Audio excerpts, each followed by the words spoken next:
What is up, everybody, and welcome back to Cryptographics. Welcome back to the daily news, and we actually do have some pretty significant news to talk about today.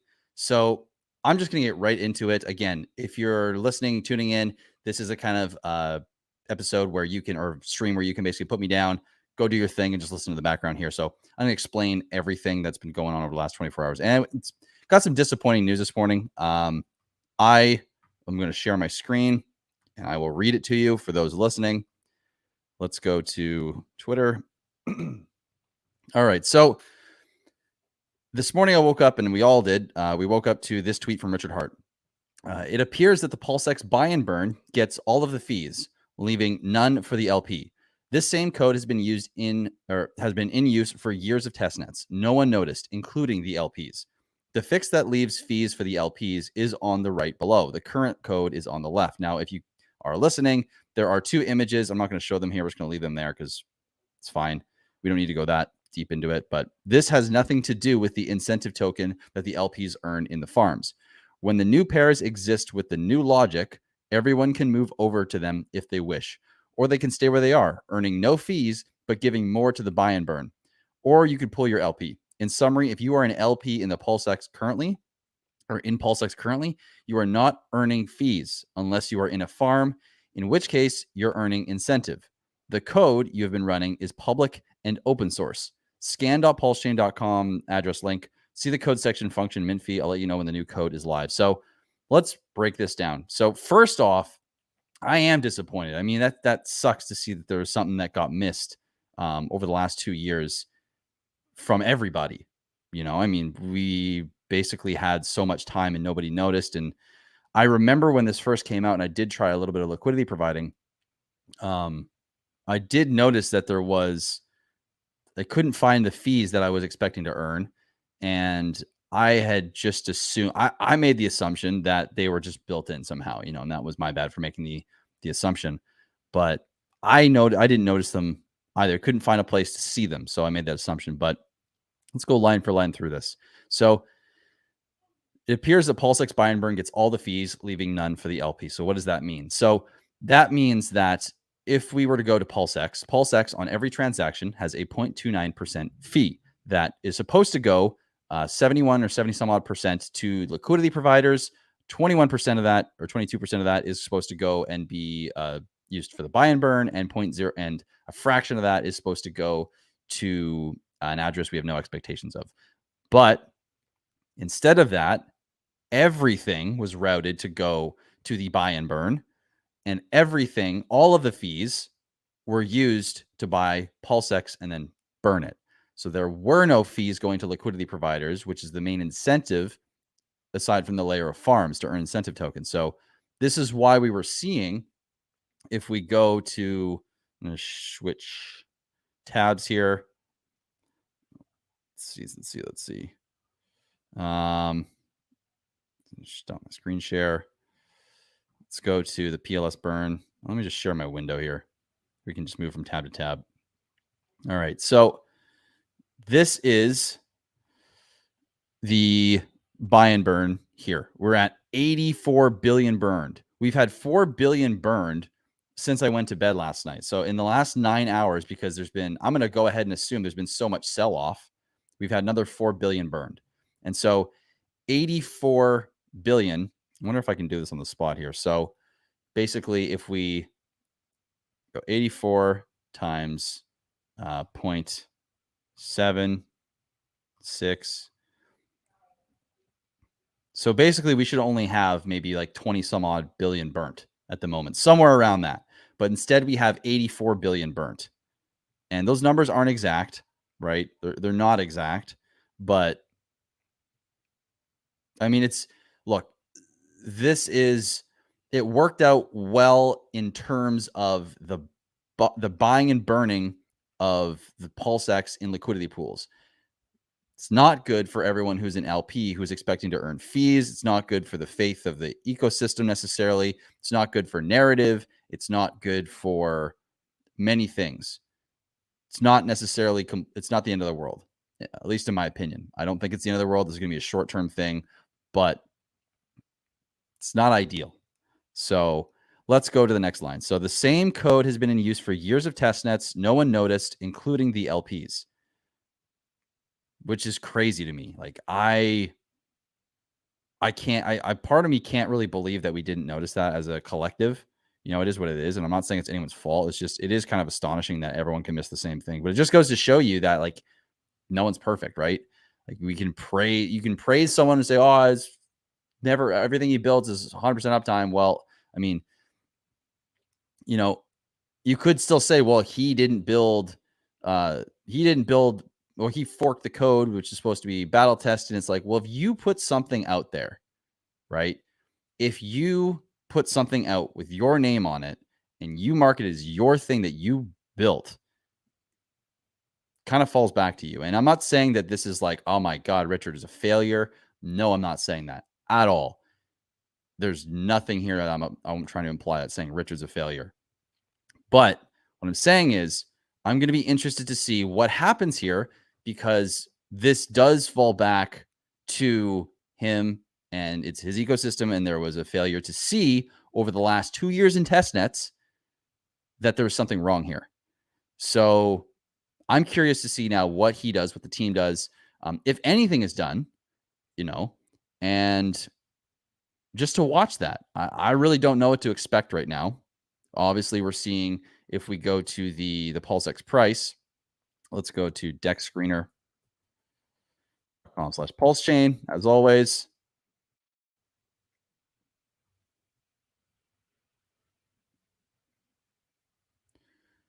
So we had a nice dumpity dump all the way down to 5, basically 4 zeros and a 5. So we had a chunky, a nice hearty, we had a nice hearty 23% drop, and we've corrected back up to almost the 6 region, the 6,000 region. So we'll see what happens here. I think, the short term, this is one of those moments where, don't just panic sell. I mean, if you did, fair enough. I get it. I understand. But it's not a hack. People didn't lose their funds. People lost out on earning funds and possibly lost out on a bit of funds because of impermanent loss, not having compensation. But this is not a Luna, or sorry, not a Luna. This is not a Luna. This isn't some sort of mass casualty event. It sucks, but it's not that. So the fix leaves fees for the LP is on the right. So basically this has nothing to do with incentive tokens. So again, if you're in the farms, all right, if you go to app.pulsex.com and you go to the farms and you're in here, okay, you're earning the incentive token. This didn't affect your ability to earn incentive, okay? You still earned everything that was promised to you in terms of this APR and incentive, right? So APR, including LP rewards, this doesn't exist. So base APR. So really this is 42%, okay? So it says 52% here. And if you go to all of these, okay, you click on any one of these APRs to figure out what's going on here. So it says APR is 599% with the LP rewards. Base APR. This is the one that you only want to pay attention to. So if you're going to be farming now in this pool with these farms, you need to, because I'm not sure what it's going to look like when the migration happens or what that even means in terms of how it's going to come up in the pools. I will keep you guys updated on that. But before, like, if you're going to come in these pools, you have to come in here and look to see what the actual APR is, because it's going to say APR including LP rewards 596, and then the base APR, this is incentive yield only. This is the only thing that matters right now, 521%. So you're missing out on 76% yield. Still got 521%, which is still pretty damn significant. But again, this is why, I'm not going to say this is why, but this is an unforeseen risk. But there was already risk that we're talking about when it comes to liquidity providing, but this was an unforeseen risk that adds to the whole equation. So, man, it sucks. It's just annoying, because it just shouldn't be here, and I am disappointed. I'm frustrated because Just is what it is, man. It's here. It's just a bug, It's people lost out on money, especially because I've been advocating, and I have been warning that there was risks involved, but this wasn't the risks I was warning about. So if you heeded my warnings and you still participated, oh man, and you lost out because you didn't do the farms, that sucks. And I do really actually feel bad, and I don't really know what to do about that. So yeah, bummer. It's a real bummer. We'll see like I said, we'll see what Richard does with it. Maybe I'm not going to put ideas out there of what I think he should or shouldn't do. Like I don't have any expectations. I'm curious to see what he does. I'm very curious to see if there's anything that happens to make up for this scenario here. Well, let's see. I'm just going to check in with everybody. And yeah, bagging up PLSX like crazy. Also, welcome everybody. Let's see here. Bagging up PLSX. Hey man, if you're long on PulseX, you're bullish on PulseX and the whole ecosystem. Well, then I mean, like King Gubby, what's up, my man? Good to see you in here. But it's not a fatal error, right? It just needs to be fixed, like Hex Evolved is saying here. And yeah, oops, we burned it all. It's unfortunate, but like whatever, on the grand scheme of things, is not the end of the world. Okay, it's really not. This is exactly. And Crypto Stylist, welcome. Good to see you in here. Alan, what's up? But Mickey, this is a good tweet. So it's been a bug for like 3 years on PancakeSwap as well. It has been a bug. And so it's not like this was their own fault for their own coding. This was the fault of not seeing it within the original code. Okay. So yeah, no expectation from the LP of others. Exactly. Another day, another panic, another opportunity, right? Like these prices that we're seeing right now, if you look at the long-term possibilities and you do believe that PulseX inevitably will, and the whole ecosystem will inevitably go up, well, then maybe this is a gift. And I'm not saying it is for sure. I mean, I've bought a number of times on the way down here. I have another target to go lower. If we go lower, I'll probably scoop up some more. But yeah, it is a nothing burger. It's just unfortunate. It's just one of those things where we know it's going to come back, and there's going to be narratives that come out again. Like there'll be FUD. There'll be all these people being like, Richard Hart's not perfect. And it's just one of the things where now we're gonna have to deal with narratives online, which it is what it is. It is what it is. It will be interesting to see what the OA does. I'm not expecting anything here at all, but it will be interesting. It'll be very interesting. Let's see.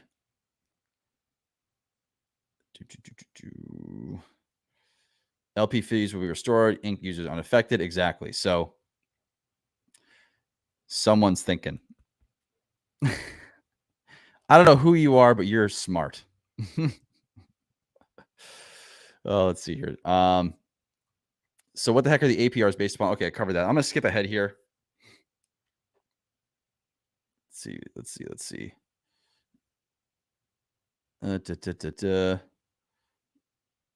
Yeah, I literally lost LP fees too, but I could not care less. No emotional response whatsoever. The long game does not matter. Yeah, I mean, the grand scheme of things, super small, super insignificant. It is still a thing, it's still something that happened. And farming is fine, farming is completely fine because you're going to get the incentive token, but you won't get, and I'm going to break this down one more time here. Let's go back into the app.pulsex, and I'm going to explain. Where is it here? So in the farms, if you go and you click on where this APR percentage is, okay, you're going to click on that, and you're going to come down here and click details in the next pop-up. What it's going to show you is APR, including LP rewards, which is both the incentive and the fees you're supposed to be earning from just your base LP position. But if you come down here and see what the base APR is, including with incentive yield only, it's 42%. So this is the number here that you want to pay attention to if you choose to still participate in the farms. You're only getting 42% base APR, not 52. Okay, and this goes for all pools here. Let's see. So there's 100% difference. So basically, base APR is 500% for incentive token. Okay. This is the number that you want to pay attention to. So I hope that makes sense.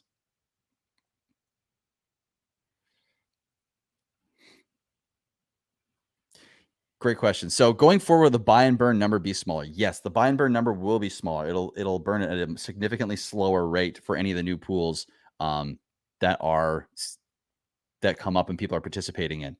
So we won't see the same. We won't see the same thing. The same burn rate.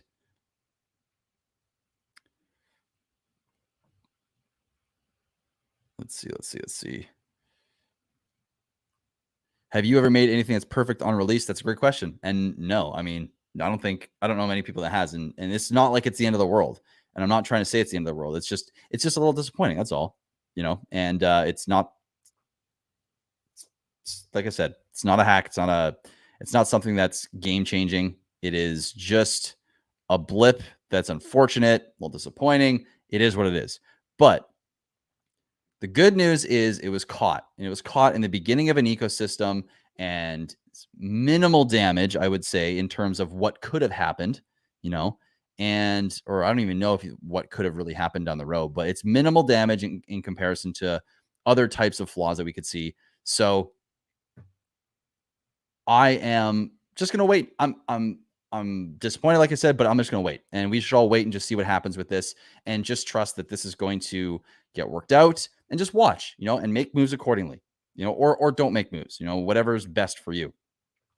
Exactly, Stinger. Only 2 weeks, not a big deal. Most were earning generous incentive to make up for it. So if you were farming, didn't really get affected too much. You still were earning good yield, not as good as maybe you should have, but you still were earning pretty high APR for your LP position. Let's see here. All right, let's go. Let's see what else is going on. So, okay. So that's the main news today. We've covered that over 17 minutes. I don't want to harp on that too much, but now I want to talk about something that I saw coming up yesterday, which was really interesting. So let's go to another window here. And let's go to a couple things that were spotted last night. So 14 hours. So last night, a couple big wallets, or one specific wallet, which has the ticker, or the address, the Pulse. It's called Pulsechain Binance.eth. It sent in across the bridge 230 wrapped ETH, 2.7 BTC, 74,960 Tether, 74,989 USDC, and 75,000 DAI across the bridge. And what did they do? So what they did was it looks like they provided LP for the wrap Pulse wrapped ETH pool, which is super interesting. So it looks like they exchanged, like, I don't know, 80 ETH for some Pulse, and then went into the pool. And it's interesting, the name, and I'm not exactly sure what to make of this. I'd love to hear from you guys in the chat what you think is happening, or what you think this is. Is this actually Binance? Because look at the total holdings here. This is why this is significant, because they bridged over 200, and 30 ETH, 2.7 BTC, basically like 225K in stables. And they also have $77 million still in this wallet, with 76.6 million in staked ETH. Like, that's kind of crazy. So we'll see. I don't know. Are big players entering the ecosystem finally? And what is this? Why? Let's see. Have they made it? Because this is from last night. Let me see if they made any other transactions. Token 2 hours ago, 15 hours ago, 230. So out, staked ETH in, transfer to, okay, so they transferred in. Let's see.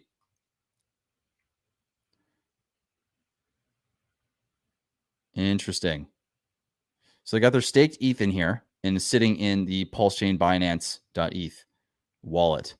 Interesting. We'll have to keep monitoring this, because this is a big player.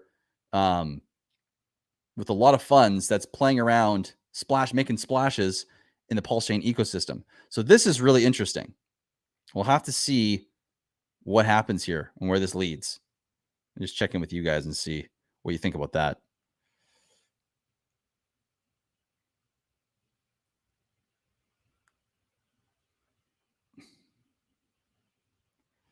Yeah, I hear you, man. I hear you.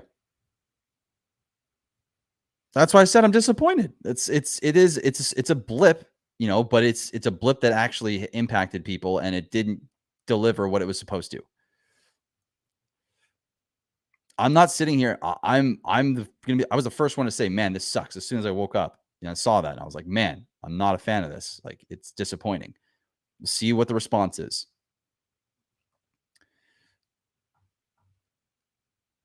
We are not the only things running the piece of code. We are lucky to be so early in the ecosystem. Exactly.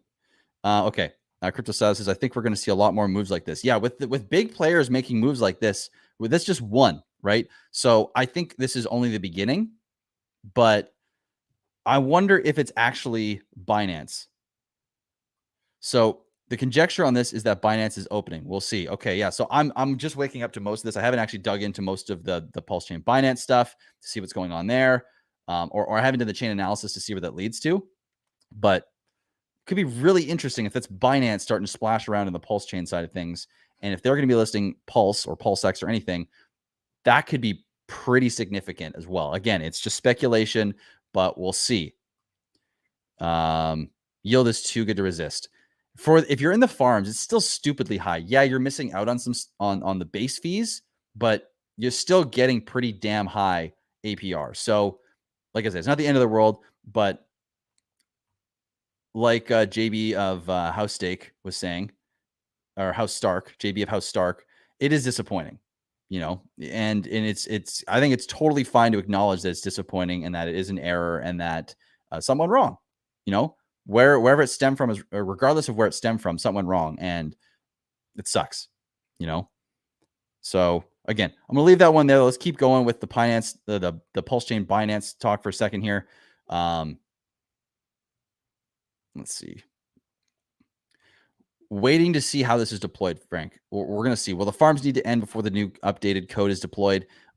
Probably, but I'm not 100% sure. And don't take what I'm saying as what's going to happen here in terms of yes to that, because I don't 100% know. What's up, Ted? Afternoon. Good afternoon, Bob. Okay, let's look at what's happening here in the rest of the ecosystem. Let's see.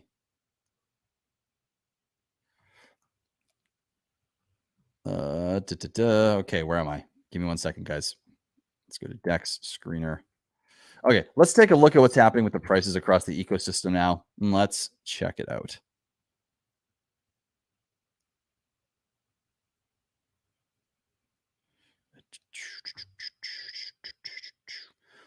Okay, so of course, we already checked out PulseX, but we're going to go back and see here. We've already recovered quite a bit.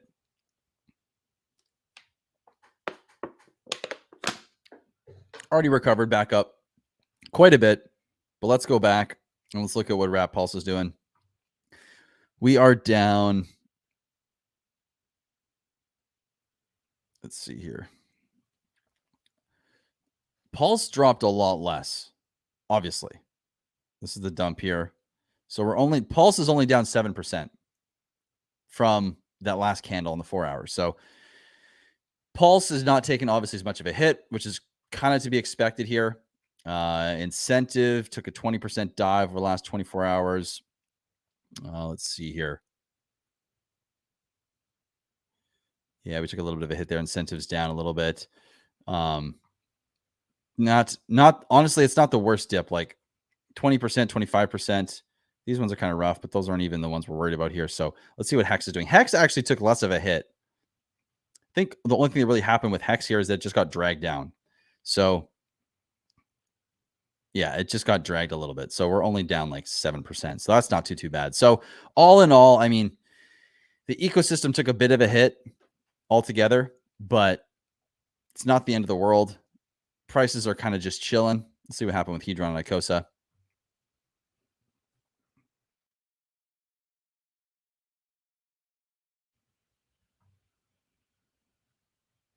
Yeah. So check this out. So again, this is that whole liquidity bonding effect taking place here. You guys notice on these charts how it's literally tracking exactly what Pulse does. Pulse drops a bit, so do the rest of these because they're all bonded. So this is real time showing us how this liquidity bonding is affecting the prices. And it's pretty cool to see that how effective that is at locking everything together. Let's go to ICOSA, icosahedron, icosahex, icosahedron on the Pulsechain side. Yeah, like verbatim. Boom. That's crazy. Look at that.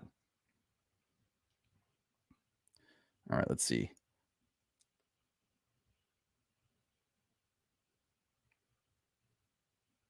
Let's see here. This morning, I swapped USDC to Pulse. Had to enable twice before being allowed swapped. Same situation happened 1 minute later with USDC to PulseX. Interesting.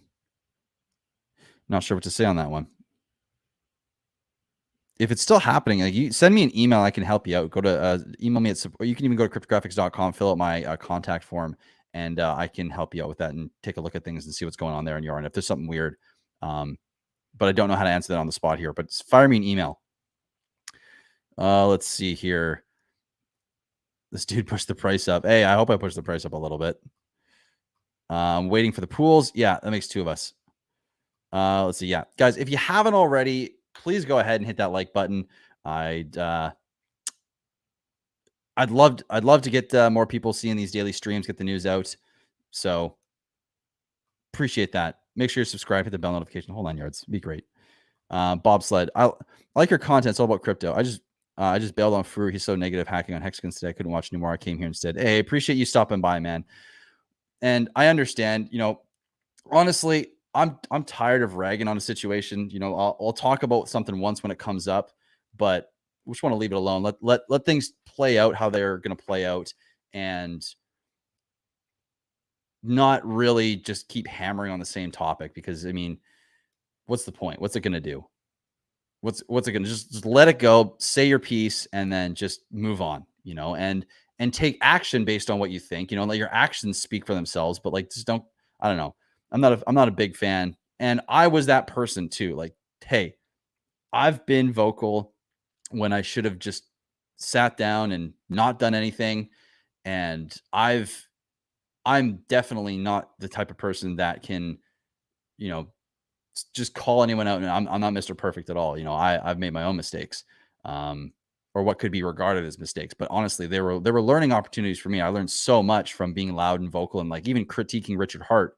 I learned so much about myself and about the community and about online social media and about just speech in general, and being someone who is a more public figure, I guess. Because you have a louder voice, I guess you have more people that see your tweets and pay attention to you.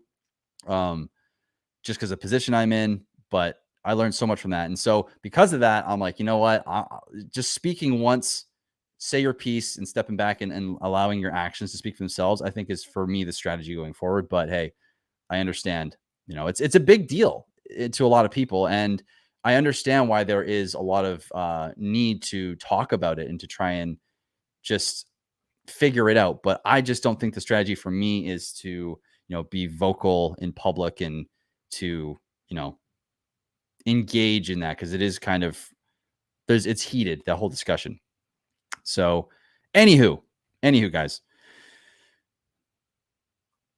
Okay. Michelle Scott, problems with the bridge. The transaction went through, coins have been added to wallet, but will not show up. How? Okay. Let's, you know what? Okay, Michelle, if you can go to my website, cryptographics.com, fire me an email, and I will try and help you through this. I can look at the blockchain if you want, and we can go through and see what's going on there. But that's weird. It should be able to be caught, and we should be able to figure it out. But yeah, go to my website, fire me an email. This goes to anybody, guys. If you have a little problems with something, like you can't find your tokens or importing stuff or whatever, like, go to my website. And I know I do coaching calls, but you can also go and just fire me an email. Like, there's no cost to that. Like, I can't necessarily answer everything. And I can't answer everything in detail through email. Obviously, some things are really difficult, which is why I have my coaching calls. But yeah, you guys can always fire me an email. I'm always happy to do that. So I'm always happy to answer those questions. Fru said he would be done yesterday, yet he kept on hammering on it again. If he wants to sell all he should move on. I hear you, man. I hear you. Like I said, that's why I went on the little tangent that I did about just like not talking too much about it. But I do want to just like leave that there, you know, and like, man, good for him for sticking his neck out like that and for, you know, putting himself out there. But, you know, maybe enough's enough at some point. So we'll see. Be relaxed and kind. It works. Exactly. What's up, Alex? Good to see you in here. And actually, guys, you know, something I've been thinking about too is because I do have like more limited time, and I've condensed my schedule for a lot of these coaching calls. I want to hear from you guys. I've had the thought of maybe doing like a radically reduced rate, and doing like maybe a few evening calls, which are like group calls, a few night a week, and it's not for strategy, it's not for anything else other than just like how does the like questions and answers and just troubleshooting stuff, once or twice or maybe 3 times a week. And I'd love to know if you guys are interested in something like that. You know, I've had a few people ask about something along those lines, and I would love to know if that's something you're interested in. Drop either a comment on the video if you're catching the replay, or if you're in the chat right now, let me know in the chat real quick here before we end, because we're a little over a 30-minute mark. But if that's something you'd be interested in doing, it'd be radically reduced rate. Have a group call with a bunch of people, maybe 2-3 nights a week, and just do some troubleshooting stuff, go over some general problem solving. It wouldn't be individual, and not everyone would get 100% focus, but it could be a way to basically help a lot more people all at once. So let me know in the comments or in the chat here. I'll stay on for a few more minutes, guys, because I'm normally supposed to do just 30 minutes, but I'll stay on. And if anyone has any questions here, just because the nature of what's going on today, I want to make sure everyone gets their questions answered. Why do you think RH disclosed it instead of fixing and deploying it, then disclosure? That's actually an interesting question. So haven't thought about that. You know, it's been kind of frantic this morning, and I mean, I don't want to spitball too much on stream because it's, you know, I mean, it's speculative completely, you know? So I think the first thing that comes to mind is maybe it was strategic. You know, maybe the idea was, if I declare this, maybe, I don't know. It's like, maybe he's trying to shake out people, but like, I don't know. I don't know if I agree with that. That seems a little odd. I mean, but it could be a thing, you know, or maybe just being upfront, you know,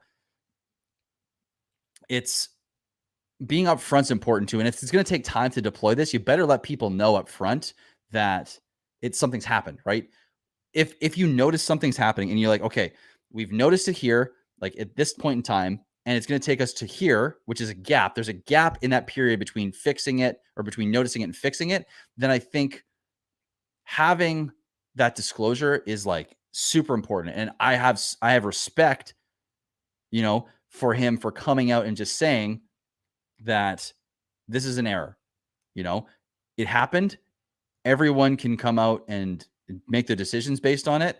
But I appreciate him being transparent, but it is what it is. It sucks. You know, I don't know the ultimate answer here, but that's my 2 cents just off the cuff here. I'd have to think about that more before being able to give you a proper answer. Okay. Noted. I will think about doing that. I'll think about deploying something. Code is law. Should be interesting to see anyone crying foul and demanding something from Richard Hart. Yeah, I mean, code is law, and it's just unfortunate that there was something that was expected and then not delivered on, only because we just didn't find something in the code. And it's just unfortunate, right? It's an error not in his code. It's an error in PancakeSwap's code, but it's an error in the ability. It was an error in spotting something, you know? So it just is what it is, right? Debate is stupid. Hex on both chains will fulfill its functions as digital certificate of deposit over time. That will the only thing that matters. The market will make up its mind regardless of what you and I think at the end of the day. I agree with this 100%. There is Like it's no debate. If you want to onboard people onto Pulsechain, absolutely. I understand the fees are cheaper. Maybe it makes more sense on a ton of fronts, but like, and maybe even you could say that like a focused narrative could help. And I understand that too. Like if we're focusing economic energy and focusing all of that on one, I could see the argument there. But at the same time, like just let the market do its thing. Talk to the people you're going to talk to. And if you're going to onboard them and just let people make their own decisions. It's not, I think pushing people to make their own decisions, try to change the everyone's path is just going to cause polarity. It's not going to help anything. And ultimately at the end of the day, everything we've ever expected to happen has never happened. Not even once, I don't think. Like everything happens different than what we expect. So why try and force something again when we just know that there's going to be a difference from any kind of narrative we push? Exactly. They'll ultimately serve their purpose. Look again, like the tweet. I made a tweet. I'm going to read this tweet real quick because I think it's still very important. And for everyone that, and maybe this will be a closing tweet or closing remarks for me here before we take off for the day. Let's see here. Okay. So let me just make sure you guys can see this. Okay. So when this whole thing came up, I sat back and I watched, and I asked some people. I was in some Telegram chats and I was trying to figure out what was going on, and I really wanted to come up with the best answer. So here's my thoughts. There are far more unknown than knowns right now regarding the future of EHEX and PHEX. No one has the right answer. Everyone is speculating, though many speculations are based on some element of truth. So now is the time to think critically and not act out of emotion. It is easy to want to pick a side and become part of the EHEX or PHEX only tribe. However, this is cutting yourself off from seeing potential opportunity where others miss. Every obstacle is an opportunity. Where is the opportunity here? Or or a better question might be, where might opportunity show up in the future based on sentiment and projected outcome for now?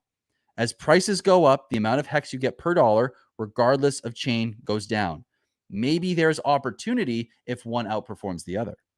What if the Ethereum devs or any devs, like maybe the Maximus guys, come up, or maybe there already is some solutions that come up with some solution to the gas problem that positively influences EHEX that surprises us all? What if Pulsechain actually does offload a ton of network traffic in the next bull run and the fees aren't nearly as high as expected?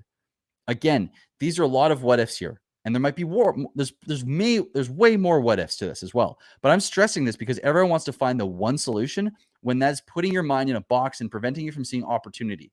Now, on the contrary, opportunity in this context also may never show up. It might not, right? But the question I'm asking you is, what if it does? Will you be able to see it, or will you be blinded by tribalism? Look, opinions aren't truth, but it is to those who believe their own opinions, and your truth can be blinding. Choose to see everything in front of you for what it is without the filter of tribalism and emotions. Give yourself the ability to make the best possible decisions you can. Your future self will thank you.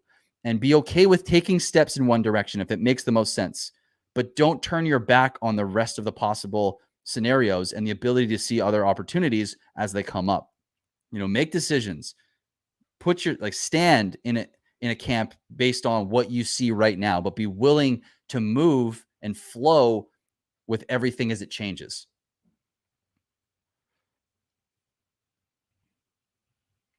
That's all I got to say, guys. So I'll look at these last couple questions here, or last couple comments. Since I've been in Hex since the start, I've noticed that Richard Hart will make the decisions he feels will most likely have the most positive effects long run. He tries to play chess. He is playing chess. I agree with that.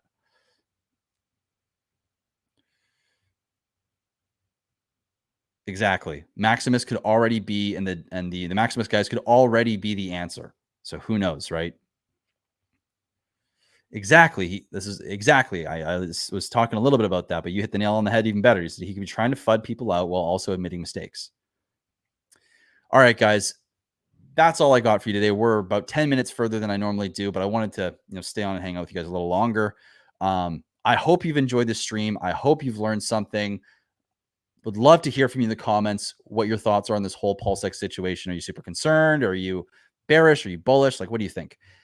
Also, like I've said, go smash the like and subscribe button, guys. It would mean the world to me if you did that. And also, if you want to learn how to participate in this ecosystem, guys, I do coaching calls. Like I always say, it's 30-minute, 1-hour calls, weekdays, weekends. I have those there if you need them as well. And again, it's just to coach you on how to work with the ecosystem. I'm not a financial advisor. I'm just trying to get you knowledgeable on how to interact with all the tools we have at our disposal, and to help you make the best decisions you can. I also have a book that you can get on Amazon, which the link is in the description. If you want to learn about the ecosystem, right, about Hedron, Hexite, COSA, Pulsechain, PulseX, smart contracts, blockchain, the whole 9 yards, I have a free Kindle version on Amazon. There's paperback and hard copy, as well as there's a free PDF on my website as well.